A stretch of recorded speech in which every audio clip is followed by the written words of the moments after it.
apresentar primeiro. A nossa palestra hoje ela vai trabalhar um pouquinho sobre autoconhecimento e desenvolvimento pessoal. Então, quem eu sou, o que eu busco nesse mundo, tá? Vários termos que talvez vocês não conheçam, várias coisas que vocês desconheçam, mas esse é o primeiro passo para o entendimento e para uma mudança. Então, a primeira coisa que eu trouxe para vocês aqui é essa frase sobre a confusão, que é o primeiro passo do entendimento.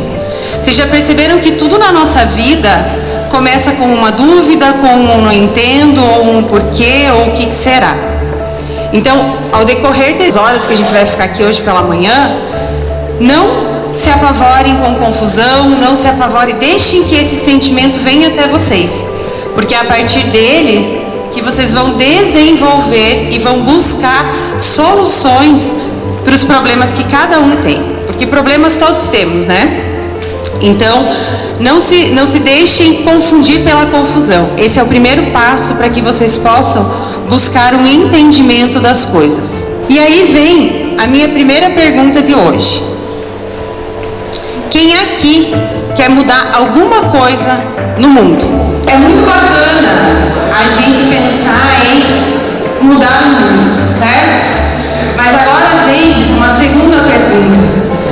A nossa colega falou ali com acabar a fome. Muito bem. Quem de nós trabalha o desperdício na própria casa? Porque é fácil a gente mudar o mundo. Quem faz isso? Quem de nós separa o lixo na própria casa? Porque mudar o mundo, gente, entendam, são conceitos lindíssimos. Mas vocês já perceberam que a gente tende a falar e fazer completamente o contrário? Buscando empatia, como a prof falou lá, muito legal. Mas quem de nós tem empatia pela mãe que está em casa lavando um monte de roupa e a gente suja e coloca no cesto e não está nem aí? Vocês entendem que mudar o mundo é algo maravilhoso, mas vocês percebem que é distante se a gente não começar dentro da própria casa? Vamos falar do preconceito. Perfeita o que o nosso colega colocou ali. Mas quem de nós respeita a opinião do nosso pai ou da nossa mãe? Ou do nosso professor, que é contrário a alguma ideia tão moderna? Porque o preconceito começa ali. Não é só nas grandes causas que a gente vê na mídia. É pelo nosso colega, que hoje não está passando um dia legal, e aí eu chego, eu agrido, eu não estou nem aí. Isso também é preconceito. Alguém de vocês já se perguntou sobre isso? Porque a mudança, gente, do mundo vai começar individualmente por cada um de nós. Por uma separação de lixo, por fechar uma torneira, por entender a opinião do meu pai, da minha mãe, do meu colega, do meu professor, que veio de uma geração diferente.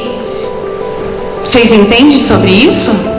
Faz sentido na cabeça de vocês que é muito fácil a gente levantar uma bandeira global e falar um monte, mas não fazer dentro da própria casa? E isso é uma das grandes coisas que a gente tem percebido, principalmente eu tenho percebido, no consultório. E foi por isso que eu criei e desenvolvi essa palestra para falar com os adolescentes. Por um número expressivo de adolescentes que me buscam no consultório sem sentido para a vida. Sem sentimento, sem emoção, tá tudo errado, ninguém me entende. Foi buscando, colhendo essas informações no consultório, é que eu vi o quão perdido uma geração tão tecnológica, tão inteligente, tão conectada, tá? E aí não faz sentido, gente. Toda a informação que vocês têm e completamente desconectados. E aí buscando, estudando, indo atrás de professores, de mentores, o que é que eu entendi? É que hoje não se prega o que se fala. E aí está o grande mal do mundo, porque todo mundo quer respeito. Mas para eu respeitar, eu preciso depredar, eu preciso quebrar, eu preciso ser ouvido. Para eu ser ouvido, eu não posso ouvir. Então esse é um dos grandes problemas. Então antes de pensarmos em salvar o mundo, vamos salvar nossa casa, vamos salvar nossa escola, né? Vamos cuidar das nossas roupas, do nosso asseio pessoal. Antes de querer se englobar, vamos fazer algo interno, porque aí vocês buscam sentido no que estão fazendo. Contando para vocês o porquê que eu resolvi fazer essa palestra, qual foi a minha intenção com isso? Buscar algumas respostas para essas perguntas que eu coloquei aqui. E são elas, por exemplo, as decisões que eu estou tomando diariamente na minha vida, aonde elas vão me levar? Que tipo de lugares eu vou chegar com as escolhas que eu estou fazendo hoje, nesse momento? E esse lugar, vai ser um lugar de satisfação? Vai ser um lugar de depressão? Vai ser um lugar de insatisfação, de uma busca constante por algo que eu nem sei o que é? Eu estou vivendo a minha vida culpando tudo e todos pelo que me acontece? Ou eu estou trabalhando autorresponsabilidade? Eu estou olhando as minhas escolhas e eu estou tendo essa consciência. E como que é o ambiente que eu vivo? Isso é um dos assuntos que a gente vai trabalhar hoje, a influência do meio na nossa vida. E eu estou cuidando da minha saúde. Que escolhas eu tenho feito para cuidar do meu terreno? Em terapias, eu trabalho com terapia homeopática, né? Eu falei até que ia me apresentar, acabei não me apresentando. Eu sou a Maria Cecília. Algumas pessoas me conhecem, outras não. Junto com a minha irmã, sou proprietária da Fórmula Activa, farmácia de manipulação. E a gente atende também com consultas homeopáticas e com terapia de reprogramação biológica. E aí, gente, o que a gente observa no consultório? É um terreno adoecido. E o que é o terreno? É o nosso corpo, é a nossa mente. Escolhas erradas, falta de atividade, falta de saúde emocional, um conflito pequeno que o nosso corpo daria conta de resolver, se torna um adoecimento gigantesco, por conta das escolhas, da falta de observação do meu terreno. E vocês, que escolhas que estão fazendo para o terreno de vocês? Como vocês estão cuidando da saúde física e emocional de cada um de vocês? Então, a intenção com a palestra de hoje é levantar esses questionamentos. A gente não vai sair daqui com uma solução pronta, formatada, até porque cada indivíduo é único. E por isso, cada um vai fazer as escolhas e encontrar as opções que lhe cabem melhor. Mas a intenção é que, no mínimo, vocês se perguntem sobre as escolhas, ambientes que estão vivendo e estão escolhendo para estarem. E aí vem uma palavra para a gente iniciar aqui: epigenética. A gente já ouviu muito genética, né? Genética, a gente escuta muito. O que a gente culpabiliza muito também, a genética, né? Isso está no meu gene. Minha família toda tem alcoólatras, então eu também sou alcoólatra, porque é genético. E o que a gente percebe hoje nos estudos? O que é a epigenética? É a influência do meio nas nossas vidas.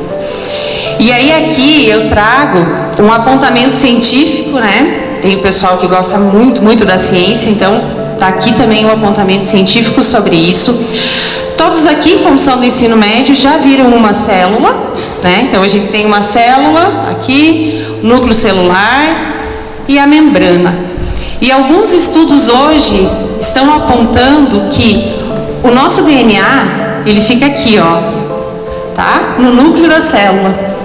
Só que a expressão dos genes que fazem com que eu desenvolva tumor, diabetes, tenha uma tendência ao alcoolismo, enfim, todos eles ficam codificados no nosso DNA. Só que a expressão desse gene vai depender do que essa membrana, que é esse pedacinho aqui, que informação ela recebe do meio externo. Conforme a informação que ela recebe do meio externo, que vai conectar lá nas proteínas, né, transmembranas aqui, e aí depois vocês dão uma olhada no livro de biologia, a informação que é recebida lá na ponta, ela vai gerar uma codificação aqui embaixo. E é essa codificação que vai expressar ou não algum gene. Nossa, Cissa, vai falar de biologia? Não, não vou. Mas o que eu quero que vocês entendam? Que cientificamente, o ambiente em que a gente está, as situações em que a gente se expõe, sejam elas emocionais, sejam elas alimentares, sejam toxinas, vão fazer com que o nosso gene expresse ou não algo que está guardadinho lá dentro. Então a epigenética hoje, ela influencia muito mais a nossa vida do que a própria genética. São as nossas escolhas e hábitos, e inclusive os emocionais, que podem fazer com que a gente expresse ou não, mantenha ou não um padrão familiar. Então isso é importante para que vocês levem para a vida e não culpabilizem mais a genética, né? Os nossos genes, coitados, que daí vem toda uma hereditariedade familiar. E aí, o que é que isso vai influenciar na nossa vida? O que implica a epigenética na nossa vida? Foi o que eu disse agora: as repetições dos padrões familiares, a expressão de genes doentes, o adoecimento, seja ele físico ou mental. Muitos adoecimentos mentais também estão encobertos lá pelo nosso gene, e aí a gente se expõe a uma série de situações emocionais, onde a gente não trata, não cuida, não olha, e aí o que acaba acontecendo? A gente acaba desenvolvendo as psiquiatrias da vida, né? As esquizofrenias, as depressões, tudo isso tem um fundo relacionado intimamente com o ambiente em que a gente está. Então, prestem atenção e guardem essa palavra para a vida de vocês. Epigenética, influência do meio na minha vida. Que influência esse meio, esse ambiente tem na minha vida. E aí eu trouxe uma imagem, eu gosto muito de trabalhar com imagens. Todo mundo conhece a árvore genealógica, né? Se já não fez, já viu. E aí, gente, quando a gente decide fazer algo diferente, optar por algo diferente na nossa vida, é onde a gente gera uma nova árvore. Os nossos familiares, os nossos genes, a nossa vida, ela continua aqui conectada, e ela é muito importante para nós, para construirmos quem somos. Mas diante das escolhas que fazemos e das mudanças que queremos fazer, a gente pode criar uma nova árvore com novas opções. Cícera, o que isso quer dizer? Isso quer dizer que se você está inserido numa família doente, todo mundo com depressão, você pode fazer escolhas diferentes. Não vamos desonrar a família. Vamos apoiar quando pudermos, mas eu posso fazer escolhas diferentes. Eu posso construir uma família diferente. Se eu venho de uma família muito pobre e a gente não tem, eu posso fazer diferente. Agora, o quanto eu estou disposto a pagar por isso? Para fazer diferente, eu tenho que ter atitudes diferentes. Enquanto eu repetir o mesmo padrão da minha família, eu não vou sair disso. Todo mundo tem diabetes na minha casa. Com certeza eu vou ter. Por quê? Quais as escolhas você está fazendo? Quais os conflitos emocionais você tem passado que vão te levar ao mesmo padrão da tua família?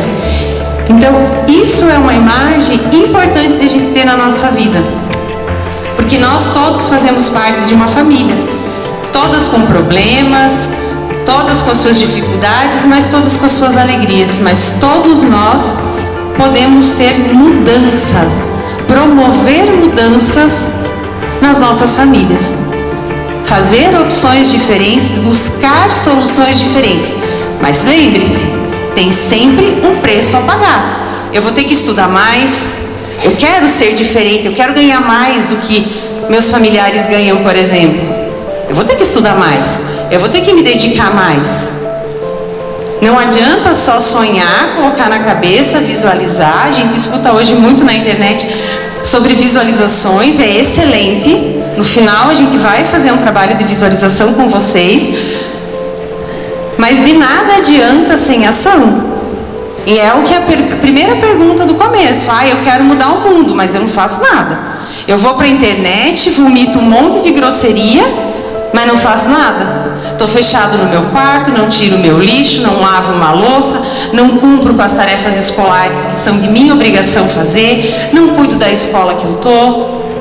Vocês entendem que para que haja uma mudança, a necessidade que cada um individualmente, não se preocupe com o teu colega, não se preocupe com o teu vizinho, que não separou o lixo, que não se preocupe com ele, faça você. A mudança, ela começa de forma individual. Nosso problema está querer globalizar tudo. Só que aí a gente globaliza e se exime de fazer a nossa parte. Então guardem essa imagem para que vocês saibam que sim, vocês pertencem a uma família, a uma árvore. E somos gratos por elas, porque estamos aqui graças às gerações e gerações das nossas famílias, que enfrentaram N problemas e nos deram o maior bem que podíamos receber, que é a vida. Mas nós podemos criar e desenvolver opções diferentes, até porque as coisas diferentes que a gente desenvolve, os genes diferentes que a gente expressa, são os genes que vamos passar para os nossos descendentes. Que tipo de gene você quer passar para os teus filhos? Ah, se você não quer ter filho, não importa. Você vive numa sociedade. Entende? Mas que gene você quer passar? Que material genético você quer passar? Um piorado que vem de gerações e gerações ou um evoluído e melhorado? E aí fica mais uma pergunta para vocês. Alguém de vocês sabe o que são valores inegociáveis de vida? E por que não dá para falar de ambiente e de valor separadamente? Porque os nossos valores nos levam aos ambientes. E o que são esses valores inegociáveis ou valores de vida? Elas têm que ser as nossas diretrizes de vida. Coisas que nós vamos escolher fazer, escolher para nós mesmos e segui-las, custe o que custar. E aí, como valores de vida, eu trouxe alguns exemplos aqui para vocês. O que seriam valores de vida inegociáveis, onde eu não vou abrir mão? Então vamos falar dos meus valores de vida. Eu tenho como valor de vida responsabilidade. Eu sou extremamente responsável e quer ver com horário. Chego a ser neurótica com o horário. Inclusive passamos 3 minutos aqui para começar a apresentação. Mas a responsabilidade é algo intrínseco em mim. E eu não abro mão de ser responsável com os compromissos que eu assumo, sejam eles qual forem. Outro valor de vida que eu tenho, assim, é a honra, é o respeito. E eu respeito não porque é negro, é branco, é alto, é gordo, é baixo, é índio. Eu respeito a pessoa. Simples assim. Quando a gente intitula e coloca algo para que eu tenha que respeitar, o respeito deixa de ser um valor de vida. Ah, eu vou ter que respeitar porque é índio e estão falando isso. Não, eu tenho que respeitar porque é um ser humano, é um animal, é uma planta. Então, são valores que eu não abro mão. Eu não entro em roda de amigo e fico tirando sarro de uma outra pessoa. Não é do meu perfil fazer isso. Por quê? O respeito para mim é um valor de vida. E tem muitos outros que são aqui que regem a minha vida, como a honestidade, né? O que é certo, o que não é certo não tem ajuste. E aí, gente, por que eu falo isso para vocês sobre valores de vida inegociáveis? Porque eles nos conduzem aos ambientes que eu quero estar. Que ambiente que eu estou? Se eu estou num ambiente onde a galera, vamos pegar aqui, não é responsável, por exemplo, ou não tem o respeito, não é um ambiente que eu quero estar. Eu posso gostar das pessoas, mas eu me afasto. São coisas que não fazem sentido para mim. Então, a gente saber os nossos valores de vida, elas fazem total diferença para a gente escolher os ambientes, as pessoas, os lugares e a forma que eu quero viver. E aí, pessoal, nós temos inúmeros valores de vida, como justiça, e o que eu tenho percebido hoje, e vejo também em consultório, algumas transferências de valores de vida. O valor de vida hoje virou like no Instagram. Se eu tiver que obter like no Instagram e para isso eu tiver que fazer uma dancinha, vocês não vão me ver. Eu já apareço muito pouco no Instagram, já não tenho isso. Vocês não vão me ver fazendo isso. Entende? Por quê? Porque o meu valor de vida não é o like. Eu tenho como valor transmitir conhecimento. Então eu vou estar lá fazendo um trabalho sério. E as pessoas estão perdendo os valores em prol de estarem incluídas numa sociedade completamente perdida. E aí, gente, quando a gente fala de valor, sabe aquela sensação de quando a gente faz algo e aí você chega em casa e fica assim se perguntando: poxa vida, por que eu fiz isso? Não devia ter feito isso. Sabe aquela historinha que fica na cabeça da gente o tempo todo? Rodando? É porque provavelmente você foi contra algo que você considerava um valor de vida. Então os valores de vida, eles nos tiram de muita encrenca, eles facilitam muito a nossa vida, para a gente fazer escolhas, para a gente tomar decisões. Para que eu vou ficar indecisa se uma pessoa me convida para ir roubar uma loja? Honestidade não é um valor meu? Não vou. Simples assim. E fica fácil de decidir quando a gente tem esses valores colocados nas nossas mentes. Então, gente, por que esses valores? E aí agora, vamos pegar aqui, ó, o do Henrique, então. Honra e confiança. Muito bem. Aí na vida do Henrique vai se apresentar, por exemplo, um momento em que ele não se sente confiante. Sei lá, o Henrique tem um jogo, joga ainda, Henrique. O Henrique tem um jogo e entrou em crise. Não vou dar conta, estou muito ruim e tal. Ei, um valor do Henrique é confiança. O que ele precisa praticar para colocar esse valor de vida inegociável? Não é sair sem noção correndo, é calcular os riscos, mas pegar a confiança e seguir como valor de vida. Se ele ficar com medo, se ele desistir, se ele não quiser, deixa de ser um valor de vida. Concordam comigo? Muito bem. O que mais que falaram lá? Honestidade. Ótimo. Excelente valor de vida. Mas aí o meu colega resolve, vamos pegar uma coisinha bem bobinha. Resolve colar na prova. Vamos pegar uma coisa bem básica aí do dia a dia de vocês? Então, se eu venho de um lugar muito escasso, onde as pessoas têm como a escassez o tempo todo, falta, essa pessoa vai começar a desconfiar, essa pessoa vai ter N problemas que vão levar ela a desenvolverem esse tipo de atitude. Por quê? Porque é a visão de mundo dela. Foi o ambiente em que ela foi criada. O ambiente em que ela viveu apresentou isso para ela. Então, ambiente de muita violência. A pessoa acha que tratar o outro com grosseria, pontapé, empurrão é o certo. Essa pessoa, eu posso olhar para ela e dizer que ela está errada? Eu não tenho esse direito. Foi só o que ela soube viver. Foi só o que ela aprendeu na vida. Que olhar para uma pessoa e bater nas costas, dizer: vem, se mexa, seu monte, só com palavras grosseiras, como é que eu vou dizer que isso está errado para ela? Se foi a forma com que ela vivenciou, ela passou os dias dela na vida, recebendo esse tipo de tratamento. Alguém quer comentar alguma coisa sobre o valor de vida? Por que eu trouxe os valores?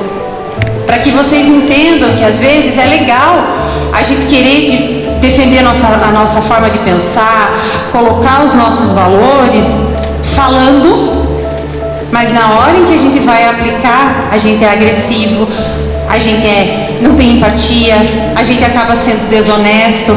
Então, ter, por exemplo, como valor de vida a honestidade é algo pesado. É algo pesado. Porque o mundo, ele te empurra para você dar um jeito nas coisas. Então, trabalhar. E outra, Valores de vida não é algo que você vai definir hoje e você vai sair e tá tudo bem. Agora eu já sei os meus valores de vida. Não. Você vai ter que trabalhar eles diariamente. E como é que eu trabalho? É olhando, poxa, hoje realmente eu tenho como valor de vida a honestidade e hoje eu pisei fora da bola. Eu volto para trás, eu olho, eu revejo e eu mudo as minhas atitudes. Então, ter valores de vida inegociáveis faz total diferença para que você trabalhe autoconhecimento, autogestão. E aí eu trouxe aqui o que os valores de vida trazem para a gente. E aí são coisas interessantes para que vocês possam olhar e trabalhar isso em vocês. Um valor de vida bem definido, ele vai ter relações mais duradouras. Os seus relacionamentos serão melhores. Porque se eu não admito mentira, eu não vou andar com gente mentirosa. Se eu não admito falsidade, eu não vou andar com gente falsa. Se eu tenho como valor de vida honestidade, eu não vou andar com quem rouba, com quem trapaceia. E aí, gente, a gente vai reformulando o nosso ambiente. E vem sempre uma pergunta. Muitos mentores falam sobre que a gente é as 5 pessoas que a gente mais convive. E eu levanto uma outra questão. Será que a gente não atrai as pessoas que convivem conosco por quem somos? E aí dá uma olhada no teu círculo de amigos. Vê como são esses amigos. Vê se não tem uns amigos aí que destoam completamente do que você considera honesto, do que você considera um valor de vida. Vamos pensar, gente? Vamos colocar, olhar em volta. Olha o ambiente e ver como que está isso na vida de vocês. Além disso, a gente encontra sentido no que faz quando tem valores de vida. Por quê? Porque ele facilita tomar decisões e você decide e segue firmemente, sem pestanejar, sem ficar na dúvida. Então as decisões são tomadas de uma forma mais fácil. E aí evita também menos conflitos, menos tumulto, menos confusão, porque se o meu valor de vida é o respeito, eu vou parar de querer brigar com meu pai e com a minha mãe por uma coisa boba. Eu vou parar de discutir na escola por idiotice, porque se o meu valor de vida é respeito, é empatia, eu vou parar com isso. E aí é muito leve viver dessa forma. Como uma dica aí, eu queria falar para vocês fazerem isso individualmente, vocês já fizeram, em família. Alguém aqui sabe qual é o valor inegociável da sua família? Que tipo de valor a sua família tem em casa? E aí seria uma atividade interessante de vocês fazerem com os pais, com quem vocês moram, no círculo em que vocês moram. Gente, qual é o valor da nossa família? Porque quando esses valores estão estabelecidos dentro de casa, a gente sabe quem é. A gente sabe o que buscar, a gente sabe que caminho a seguir. E aí, gente, definidos os nossos valores, eu vou perguntar para vocês como vocês estão vivendo a vida de vocês. Vocês estão vivendo no mimimi? No não fui eu, a culpa é do governo, a culpa é do professor, a culpa é do colega, a culpa é do mundo? Ou vocês são protagonistas da história de vocês? Porque não tem como a gente falar sobre o que a gente está falando hoje, sobre ambiente, sobre valores, e não falar sobre a nossa maldita posição de vítima. Vocês já perceberam quanto o ser humano é vitimista? Sabe por que a gente é vitimista? Porque a gente pensa e porque é mais fácil colocar a culpa no outro do que olhar para si. Pega um cachorro de rua e vê se ele fica chorando pelos cantos aí. Ai, por que eu estou na rua? Ó céus, ó vida, ó. Ele não está nem aí, ele está atrás de viver. Ele vai buscar comida, ele vai se virar. Então o que nos torna vitimistas é a nossa cabeça. A nossa cabeça, ela é terrível. E vocês estão vivendo como? Quem aqui honestamente levanta a para mim e me fala: quem aqui é vítima? Em alguns momentos ou o dia inteiro, quem é vítima? É uma característica nossa. E culpabilizar o próximo é muito melhor. Então, o que teve de gente aí que não levantou o braço, mas pegou o braço do colega e ergueu, sem fim. Porque é mais fácil a gente ser vítima. A gente traz com isso muitos comportamentos. E a gente sabe que quando a gente é vítima, a gente satisfaz uma das nossas necessidades humanas, que é a necessidade de atenção. Então, quando eu sou vítima, ai que dó, ai que pena, e todo mundo se volta para aquela pessoa, porque é um excluído, porque é uma minoria, porque... Gente, olha as escolhas que você faz. É simples assim. Eu fui mal na prova, quais foram as escolhas que eu fiz? Eu não estudei, eu brinquei na hora da prova, eu não dei a menor importância porque estava fazendo, a culpa foi do professor. Não existe. Então, gente, observem se vocês estão vivendo igualzinho essa imagem. Isso aqui é a característica e a imagem do mimizento. E aí, eu acredito, se alguém quiser me compartilhar, eu vou ficar muito feliz, porque é uma curiosidade muito minha, e eu acabo não trabalhando isso no consultório dos meus pacientes. Como é para vocês serem a geração mais tecnológica, com o maior número de informações possíveis? Porque, gente, assim, ó, eu sou 40 a mais, e na minha época a gente não tinha o total de informação que vocês têm. É muito fácil ficar rico hoje na geração de vocês, com tanto de informação, de aplicação na bolsa de valores, que você pode fazer, por exemplo, com 50 reais. Na minha época, tem professores aqui que são da minha época aí, ou além um pouquinho, que sabem que para investir antigamente numa bolsa ou numa coisa assim, tinha que ter bastante dinheiro, não tinha, professor? Né? A gente não pegava 50 reais por mês e podia fazer uma aplicação. E aonde a gente tira essas informações, gente? Na internet, de graça. No YouTube, de graça.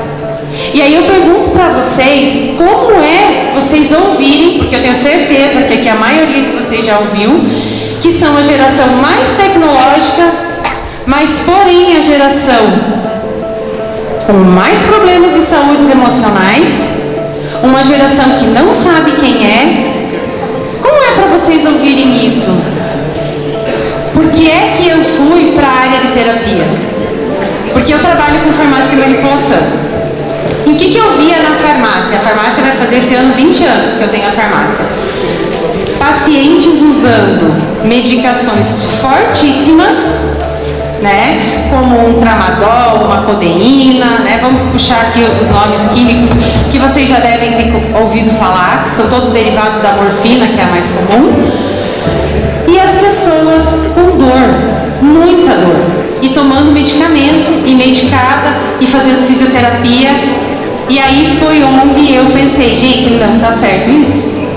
Quimicamente o medicamento está ali, e por que não funciona? Pacientes, por exemplo, com depressão, que foi o que ela me perguntou, como que a gente poderia ajudar pacientes com depressão, com os melhores antidepressivos e que não saem da situação.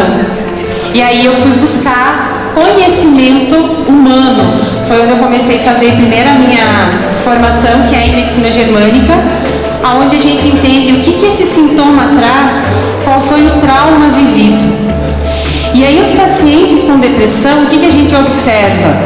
Que eles têm um ganho. E aqui, gente, por favor, não vão me cancelar, né, que é a palavra da moda. Eu não estou dizendo que o paciente depressivo não é um paciente doente, e que sim, ele tem um estado de doença. Mas a gente percebe que em qualquer relação da nossa vida, nós temos um ganho. Seja ele qual for, seja o ganho da atenção, seja o ganho por um abraço, por um afago, por algo que aconteceu. Então, respondendo a tua pergunta, para ajudar um paciente depressivo, além da medicação, é claro, que ela tem que estar ali para tirar o paciente do estado mais profundo, a gente precisa trabalhar o autoconhecimento.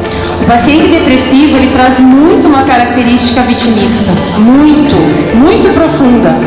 Porque a minha dor, o que eu escuto na farmácia? A minha artrite, o meu diabetes, a minha depressão, as pessoas internalizam o adoecimento delas como algo que as define. E isso é muito sério. Quando algo te define, você passa a ser aquilo. Então, eu sou um paciente doente, eu tenho artrite reumatoide, eu vivo sofrendo, nada dá certo. Mas quando você fala para o paciente, vamos fazer exercício, vamos mudar a alimentação, vamos sair disso, vamos trabalhar autoconhecimento, vamos olhar para as dores e sofrimentos vividos no passado, o paciente não quer. Tem lugares muito profundos ali. Sim, tem lugares muito profundos, realmente. E que a pessoa não quer chegar. Na reprogramação biológica, a gente percebe isso quando atende o paciente. Às vezes o paciente vai até um ponto e ele não quer mais descer, porque é muito doloroso. Ao contrário do que a gente às vezes imagina como os nossos problemas, em consultório a gente vê coisas horríveis. Assim, traumas horríveis que ninguém deveria passar. Mas aquilo aconteceu com a pessoa, não tem como nós mudarmos lá. Agora vem todo o sentido da nossa palestra. O porquê, o que eu vou fazer com essa informação? E aí a gente sai do vitimismo e a gente passa para o protagonismo, aonde a gente vai construir a nossa história e vai contar a nossa história de uma forma diferente. Eu posso contar uma história minha de vida para vocês de duas maneiras. Porque quando eu tinha, isso é real, quando eu tinha 14 anos, eu tive síndrome de Guillain-Barré, eu precisei ficar na UTI, eu sofri, eu não caminhei, eu comecei a engatinhar, as minhas dores nas costas, vida. Eu posso contar minha vida assim. Ou eu posso contar que quando eu tinha 14 anos, eu tive uma doença que era rara e que foi um aprendizado na minha vida. Eu conheci pessoas magníficas no hospital, na UTI. Eu tirei isso como um ensinamento. Hoje eu me exercito muito mais, eu pratico atividades muito mais do que eu fazia antes. Eu dei muito mais valor para a minha vida. A história é a mesma. Vocês entendem? É a forma como você conta. A minha família sofreu. Isso é real também. O meu nono veio lá da Itália, dentro de um navio, sozinho, céus, vida. Ou eu posso dizer, meu nono era um italiano, que veio para o Brasil, construiu uma família, e a minha família está aqui hoje, forte. Vocês entendem a diferença que dá? De qual história vocês têm dó de mim? De qual história eu recebo mais atenção? Contando do meu sofrimento.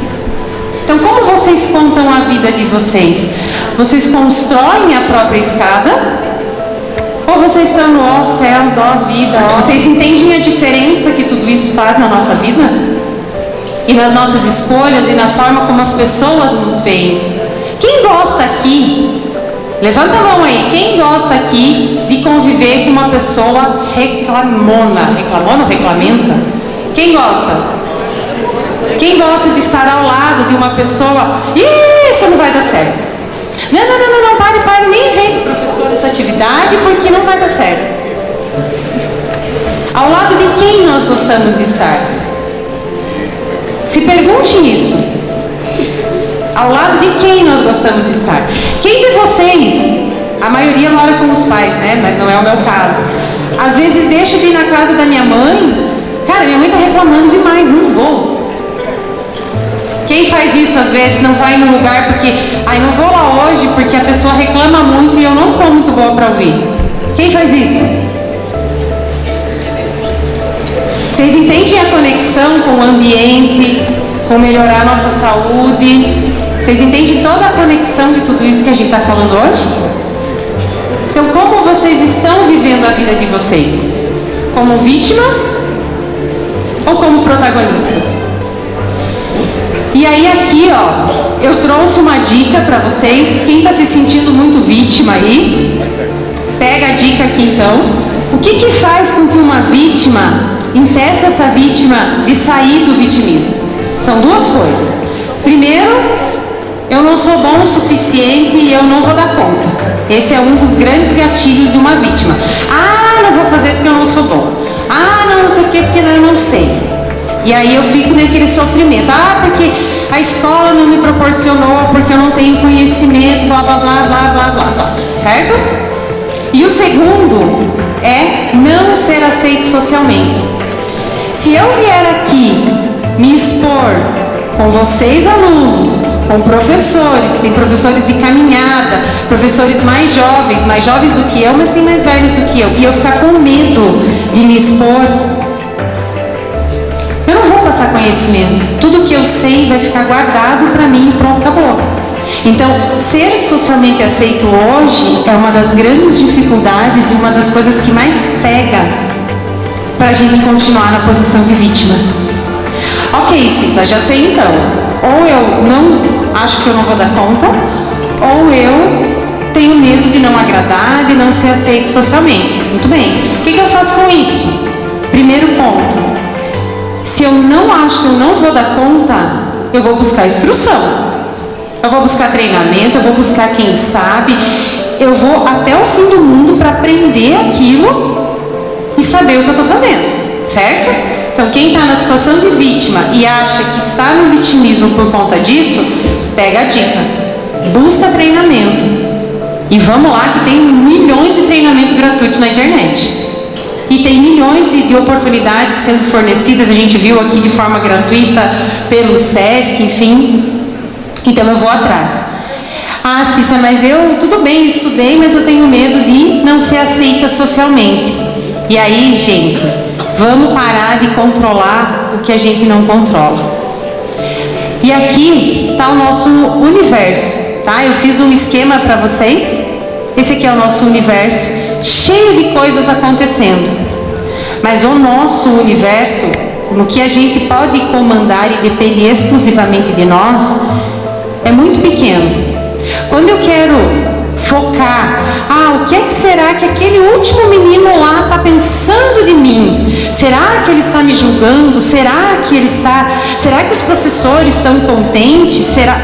Vocês percebem que eu estou tentando vir controlar aqui algo que não me diz respeito.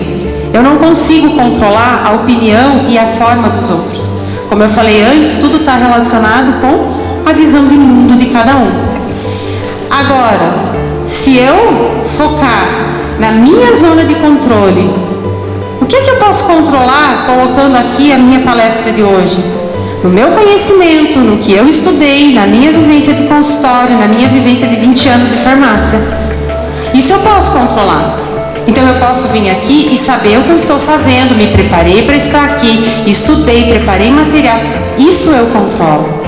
Se vocês vão estar contentes, se vocês vão aproveitar, não posso fazer nada. E a partir daí a gente sai do vitimismo. Esse é um projeto que está engavetado há muitos anos.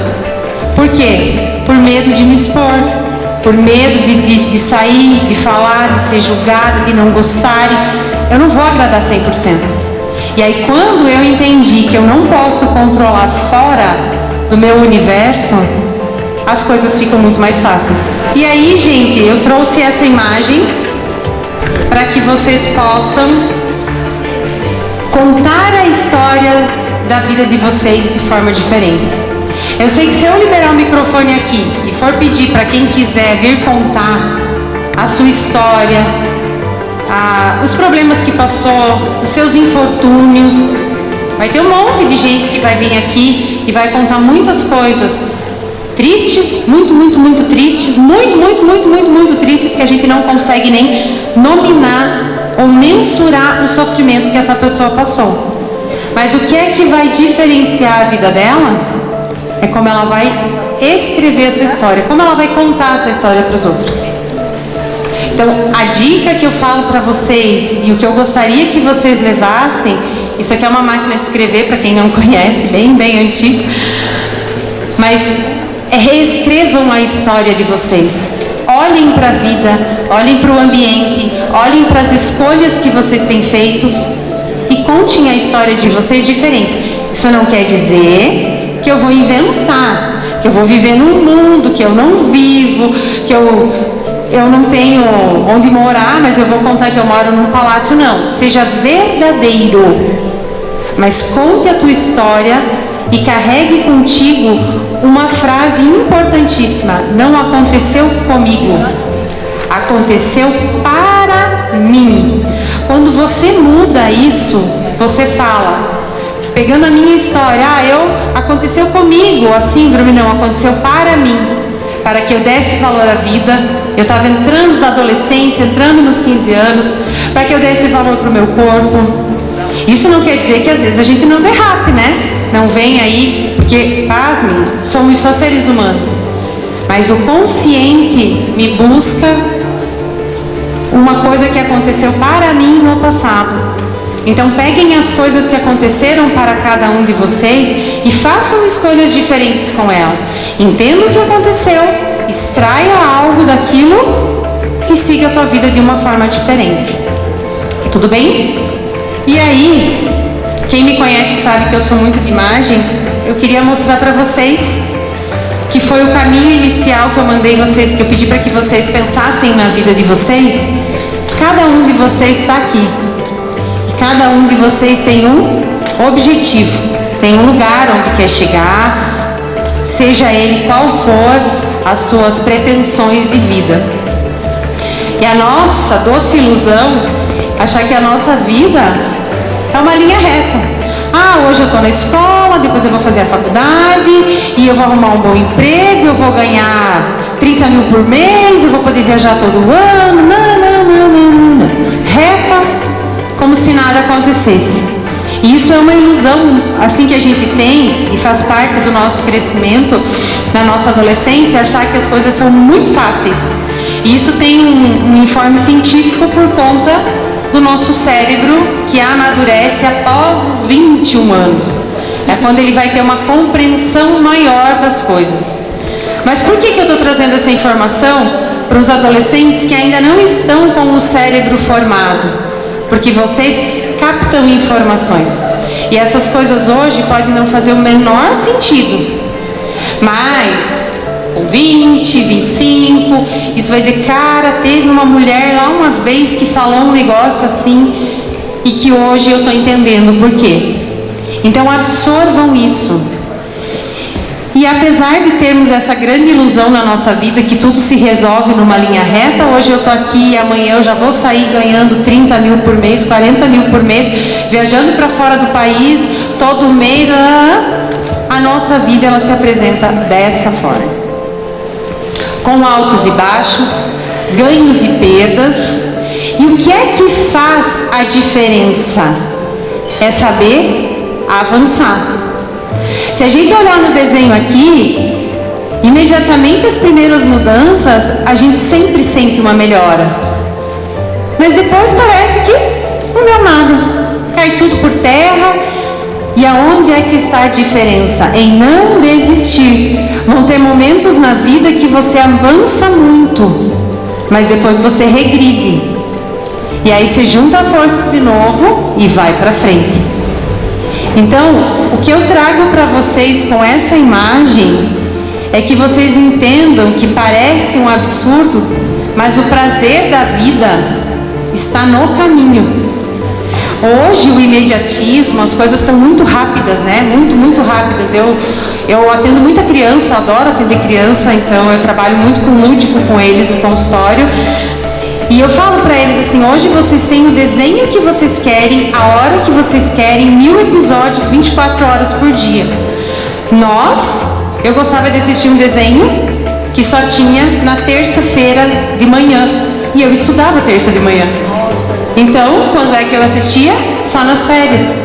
E eu tinha que esperar.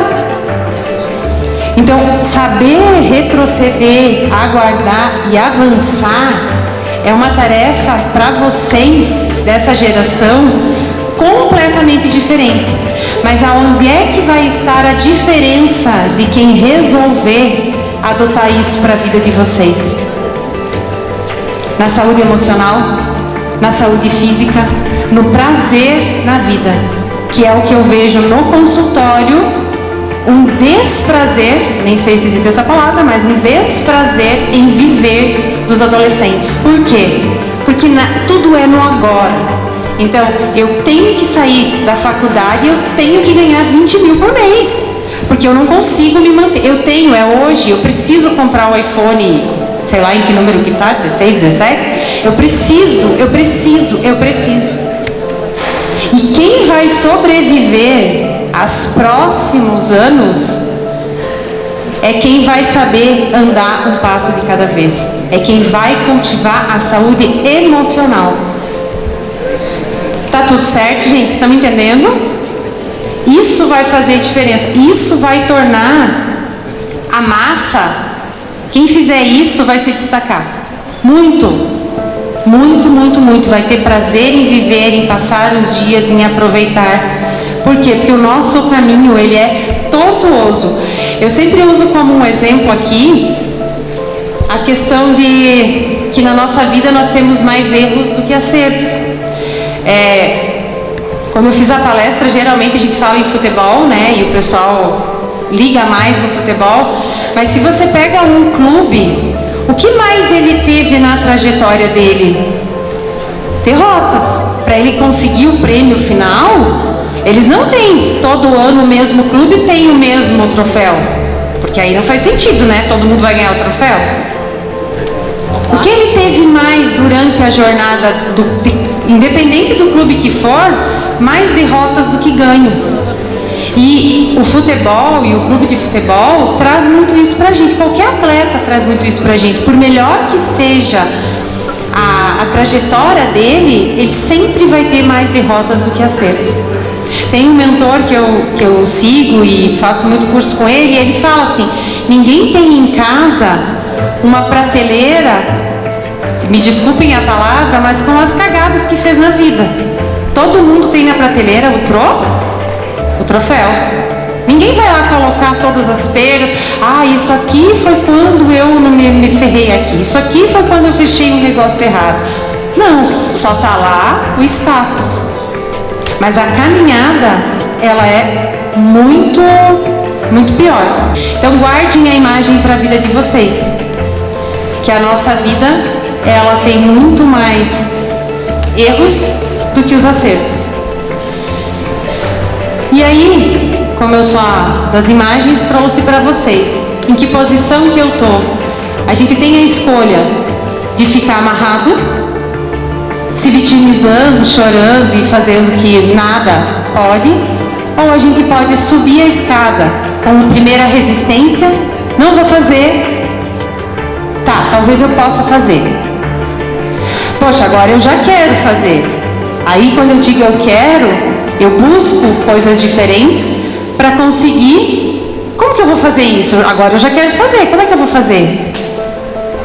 Então eu vou tentar. E aí vem as quedas, vem a inteligência emocional. Isso eu trabalho com os adolescentes. Inteligência emocional, gente, não é você ser zen. Nada me abala, nada me atinge, não. É quando aquilo te atingir, você ter o poder de olhar para aquilo e dizer, ok, o que eu faço com essa informação? Como é que eu resolvo esse problema? E aí você inevitavelmente escala para conseguir fazer o que você deseja.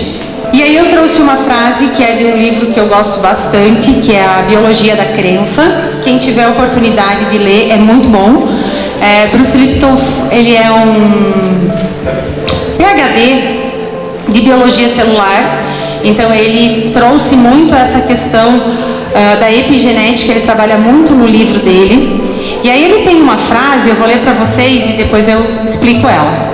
Temos a capacidade de avaliar conscientemente nossas respostas aos estímulos do ambiente e de modificar determinadas reações enraizadas em nosso sistema a qualquer momento.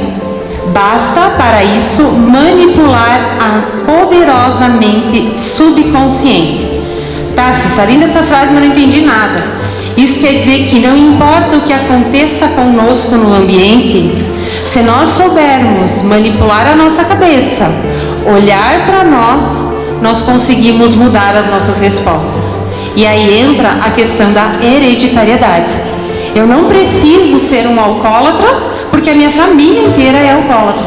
Eu posso pegar o meu ambiente, modificar as minhas ações e seguir de uma forma diferente. Então essa frase, ela faz muita diferença. Eu queria ver se alguém aqui topa desafio. Quem topa desafio? Quem levantou a mão? Porque assim, ó, eu trabalho com pessoas, vocês já estão saindo da infância e entrando na adolescência, na vida adulta. Então eu trabalho com adultos responsáveis. Quem firmou o compromisso comigo de levantar a mão e fazer o desafio, vai ter que ter o compromisso de me mandar no Instagram. Não precisa publicar, gente, pode mandar no direct pra mim, tá? Não quero ninguém publicando, quem não se sente à vontade não tem problema. Mas a gente vai fazer um desafio juntos, porque eu vou fazer com vocês também, eu faço com todas as turmas. Um desafio de 7 dias. Ó, quem levantou a mão, fica de pé. Quem vai fazer o desafio para os profs olharem? De pé, de pé, de pé, vamos lá. Meninos, quem levantou a mão, meninas? De pé, vamos, vamos, vamos. Vai, quem mais? Primeiro, nós vamos bater uma, vamos dar uma salva de palmas para quem levantou.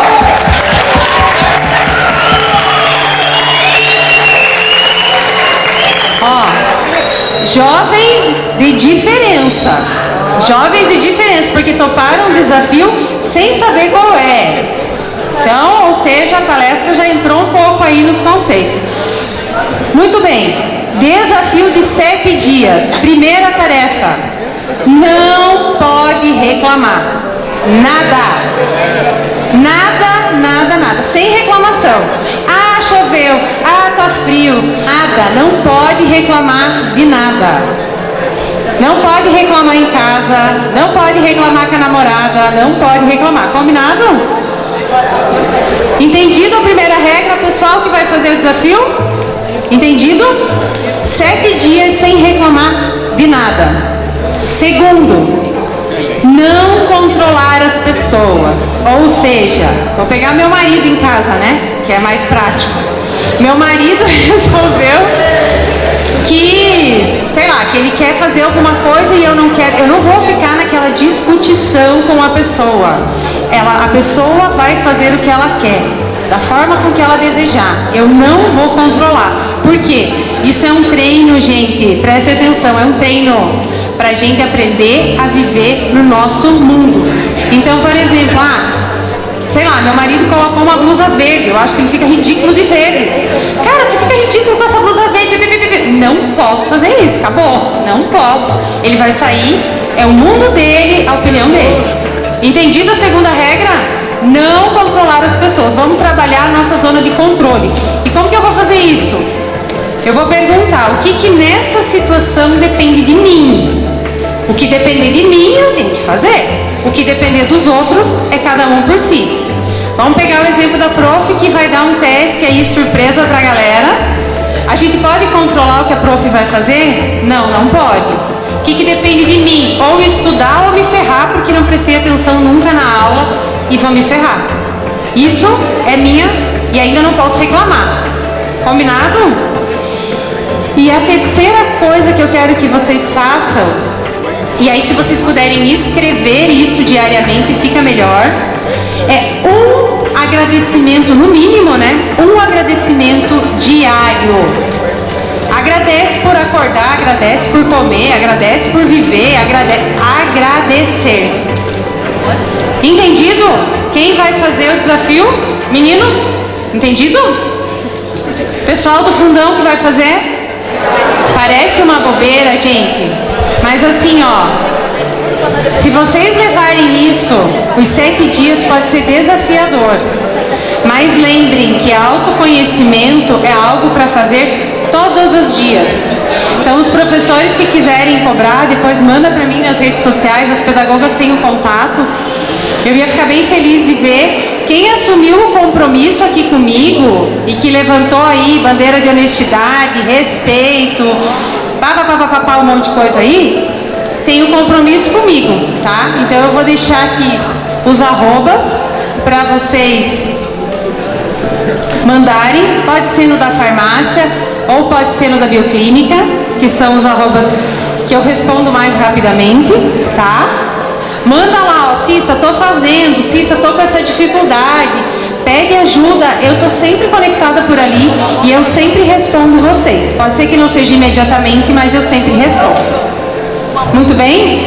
Então eu vou fazer os meus agradecimentos, eu vou fazer uma foto, né, para pegar aqui a galera. Eu não sou muito boa nisso, mas eu vou tentar fazer uma foto assim. Vai? Foto feita. Vamos aos agradecimentos. Então, nos meus agradecimentos, eu não posso deixar de nominar o Pedro Fistarol, que é um grande amigo. O Pedro é um grande incentivador, foi quem me motivou a sair com a palestra, me ajudou no início. Então, eu quero deixar aqui os meus agradecimentos.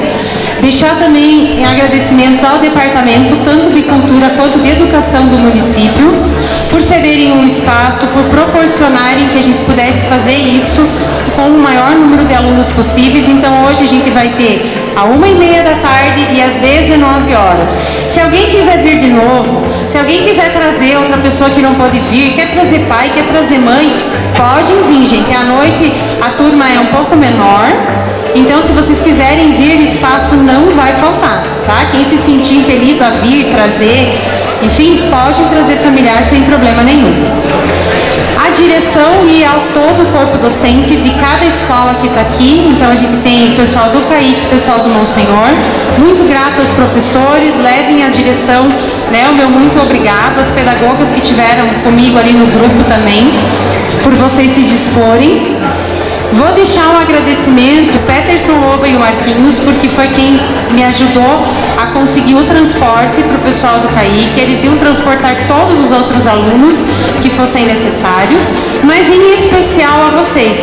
Eu falo que as crianças e os adolescentes são sempre o meu xodó, tanto para atender na farmácia com medicamento, quanto para atender em consultório. Eu gosto, eu amo estar com os adolescentes, então eu sou muito grata a cada um de vocês que se dispôs, que teve um pouco de paciência, tá? de ficar aqui, de ficar escutando. E eu espero realmente que cada um de vocês saia daqui diferente do que chegou, pelo menos um pouco.